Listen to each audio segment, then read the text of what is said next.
সে ঘুমানোর জায়গা পায়নি, অবস্থা দেখো। দিদির পেটের উপর মাথা দিয়ে তারপর তার ঘুম। সারা বিছানায় এত জায়গা থাকতেও সে কোথাও শুতে পারেনি, দিদির পেটের উপর মাথা দিয়ে শুয়ে আছে। আরামেই ঘুমাচ্ছে, ঘুমিয়েও পড়েছে। দেখো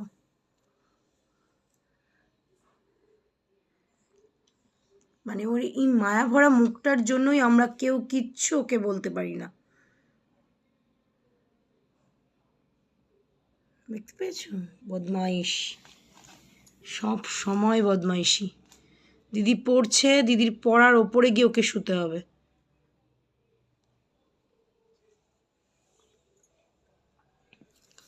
বন্টু, ও লাইকা, লাইকা।